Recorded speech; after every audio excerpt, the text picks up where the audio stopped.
उधर ईरान ने इजराइल को हराने के लिए अब शॉर्ट सर्किट वाला फॉर्मूला लागू कर दिया है। इजराइल के लिए यह फॉर्मूला बहुत ज्यादा खतरनाक साबित हो सकता है, क्योंकि युद्ध के हालात में उसका आयरन डोम सिस्टम नाकाम हो जाएगा और ईरान ने शॉर्ट सर्किट वाले फॉर्मूले को टेस्ट करने के लिए सबसे पहला ऑर्डर लेबनान के हिजबुल्लाह को दिया है।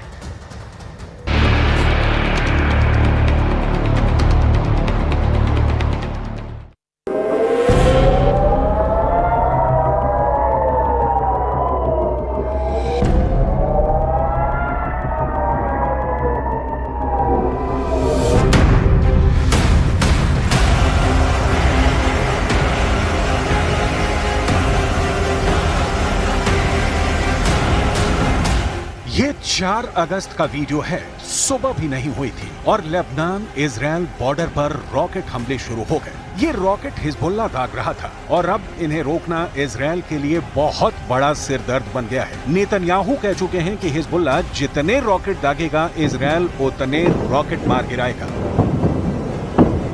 सवाल है कि इजराइल ऐसा कब तक करता रहेगा, क्योंकि इजराइल के खिलाफ मोर्चे 1 नहीं, 2 नहीं, 3 नहीं बल्कि 4 है। इसलिए रॉकेट वाले युद्ध ने बड़ा सवाल खड़ा कर दिया है। इस युद्ध में कौन जीत रहा है, कौन हार रहा है, इसका जवाब आपको चौंका देगा। 1, 2, 3, 4 गिनते रहिए, आपको 5, 10 नहीं बल्कि पूरे 16 रॉकेट शिकार करते हुए आयरन डोम मिल जाएगा। जी हाँ, इस हमले में हिजबुल्लाह के 16 रॉकेट इजराइल ने मार गिराए। एक भी रॉकेट इजराइल के एयर डिफेंस सिस्टम आयरन डोम से नहीं बच पाया। लेकिन फिर वही सवाल, रॉकेट हमले कब तक रोकता रहेगा इजराइल? क्या ईरान ने इजराइल को चकरघिन्नी युद्ध में फंसा दिया है? क्या ईरान ने इजराइल की एयर डिफेंस बैटरी फेल करने की तैयारी कर ली है? क्या इजराइल के खिलाफ ये ईरान का शॉर्ट सर्किट प्लान है? מדינת ישראל נמצאת במלחמה רב-זירתית נגד ציר הרשע של איראן. אנחנו מכים בעוצמה בכל אחד מזרועותיו. אנחנו ערוכים לכל תרחיש, הן בהגנה והן בהתקפה. ואני חוזר ואומר לאויבינו, נגיד ונגבה מחיר כבד על כל מעשה תוקפנות נגדנו, מכל זירה שהיא. इजराइल का आसमान रोज ऐसी रोशनी से जगमग होता है। कभी उत्तर की तरफ से हिजबुल्लाह रॉकेट फायर करता है, कभी गाजा की तरफ से बचा खुचा हमास का रॉकेट दस्ता एक्टिव होता है और फिर इसके जवाब में इजराइल एक्टिव करता है आयरन डोम।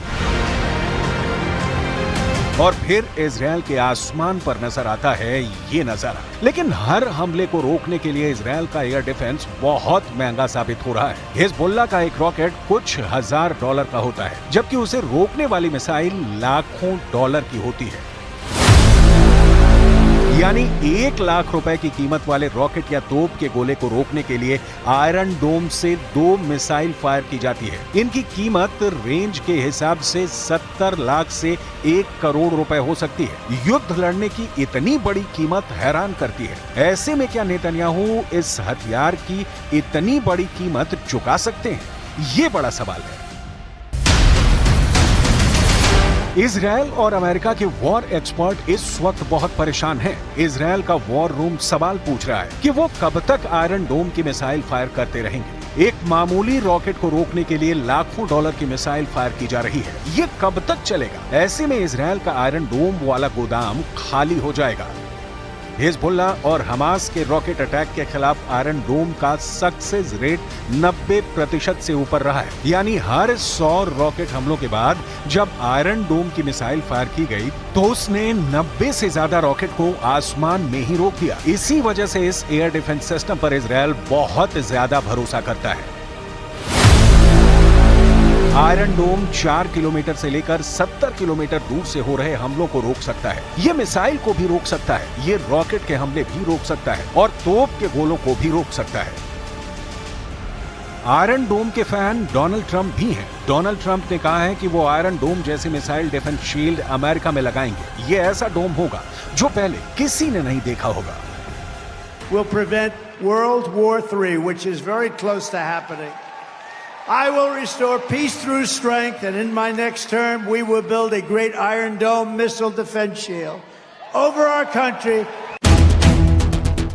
डोनाल्ड ट्रंप बड़ी बड़ी बातें कर रहे हैं, लेकिन बड़ा सवाल बाकी मुद्दा यह है कि ईरान ने बड़े युद्ध से पहले क्या इजरायल को एक ऐसे चक्र में फंसा दिया है जिसमें इजरायल का एयर डिफेंस गोदाम खत्म होने जा रहा है।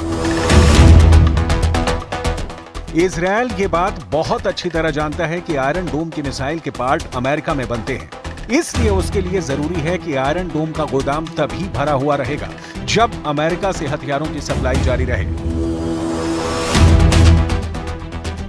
He also stressed that the unprecedented scale of U.S. support for Israel since October 7th should leave Iran, Lebanese Hezbollah, and other Iranian-backed terrorist groups with no doubt about U.S. resolve. ऐसे में missile और उसके parts को लेकर Israel के सामने बड़ा संकट खड़ा हो सकता है। ये डर हमेशा बना हुआ है, इसलिए बड़े सवाल एक बार फिर, क्या ये इजरायल के खिलाफ ईरान का चकरघिन्नी युद्ध है? क्या ईरान ने इजरायल की एयर डिफेंस बैटरी फेल करने की तैयारी कर ली है? क्या इजरायल के खिलाफ ये ईरान का शॉर्ट सर्किट प्लान है? We know that the threat is there, it's still there. The Iranians are capable to shoot to Israel missiles and UAVs and cruise missiles, and this is exactly what we are preparing ourselves, as I said, for a very long time. And we have to say that it is us together with CENTCOM and the coalition which is around us, which is something very significant for the defense. इसमें कोई शक नहीं कि अब तक iron डोम दुनिया में मशहूर हुआ है। ये इजरायल का बहुत ही सटीक एयर डिफेंस सिस्टम माना जाता है।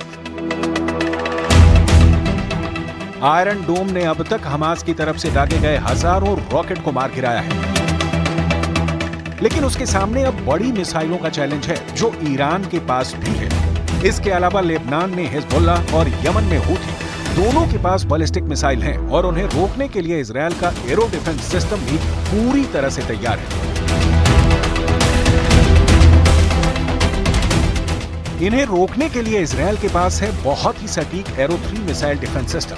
इसकी तुलना रूस के S-400 से की जाती है। ये इजरायल और अमेरिका ने मिलकर तैयार किया हुआ है। ये इजरायल के मिसाइल डिफेंस सिस्टम का सबसे खतरनाक सिस्टम माना जाता है। यही डिफेंस सिस्टम है जिसके बलबूते ईरान की भी मिसाइलों को रोक लिया जाएगा। 13 अप्रैल को जब ईरान ने 300 मिसाइल और ड्रोन से हमला किया था, तब कई बड़ी मिसाइलों को एरो सिस्टम ने ही रोका था। इजरायल इस बात का बहुत भरोसा करता है। जब एरो 3 मिसाइल लॉन्चर से निकलती है तो समझ लीजिए कि बैलिस्टिक मिसाइल कोई भी हो, ये लंबी दूरी की रेंज तक उसे मार गिराएगी। Arrow missile defence system 150 kilometre से ज्यादा की रेंज तक बैलिस्टिक मिसाइल को रोक सकता है। इसकी मिसाइल 2000 किलोमीटर की रेंज तक जा सकती है। जब इसका रेडार दुश्मन की मिसाइल को ट्रैक करता है तो लॉन्चर पूरे हालात को समझते हुए सही वक्त पर जवाबी हमला करता है और एरो मिसाइल दुश्मन की तरफ से आ रहे खतरे को आसमान में ही मार गिराती है। यही एक मिसाइल डिफेंस के काम करने का तरीका होता है। इजरायल को मालूम है कि सिर्फ ईरान नहीं बल्कि दक्षिण में यमन की तरफ से भी खतरा है और उत्तर में हिजबुल्ला की तरफ से भी बड़ा हमला फाइनल है, क्योंकि उसने पिछले कुछ वर्षों में ऐसे हथियार बना लिए हैं जो इजरायल की रेंज तक मार कर सकते हैं। ये इजरायल के लिए बहुत डराने वाली बात है, क्योंकि अगर इजरायल यमन पर भी काबू नहीं पा सका तो समझ लीजिए कि उसके खिलाफ तीसरा फ्रंट बहुत जानलेवा साबित होगा। अपने आसमान को सुरक्षित रखने के लिए अभी इजरायल के पास 4 लेयर में डिफेंस सिस्टम है। पहला है आयरन डोम, जो रॉकेट और विमानों को 70 किलोमीटर के दायरे में रोक सकता है। मिड सेगमेंट में दूसरा है डेविड स्लिंग सिस्टम, जो 250 किलोमीटर की रेंज तक मिसाइल या विमान का दुश्मन बन जाता है। एरो 2 एयर डिफेंस सिस्टम, इसकी रेंज भी 250 किलोमीटर तक है, लेकिन ये डेविड स्लिंग के मुकाबले में ज्यादा ऊंचाई पर जाकर आसमानी टारगेट को मार गिरा सकता है। और चौथा है एरो 3, जो 2.5 किलोमीटर से भी आगे के टारगेट को खत्म कर सकता है। और अब यही इजरायल का सबसे बड़ा बैलिस्टिक मिसाइल को मार गिराने वाली गारंटी बन चुका है। इन चारों डिफेंस सिस्टम के साथ अब इजरायल की सेना को चौतरफा नजर रखनी होगी, क्योंकि हमला कहां से होगा ये नेतन्याहू के बड़े बड़े कमांडर भी नहीं जानते। 3 और 4 अगस्त की रात को हिजबुल्ला ने इजरायली ठिकानों पर 50 रॉकेट दागे। इजरायल ने ज्यादातर को रोक लिया, लेकिन अगला हमला भी रुकेगा, इसकी गारंटी तो नेतन्याहू भी नहीं दे सकते। और इसी को ईरान का चकरघिन्नी युद्ध कहा जा रहा है, जिसमें इजरायल पूरी तरह से फंस चुका है।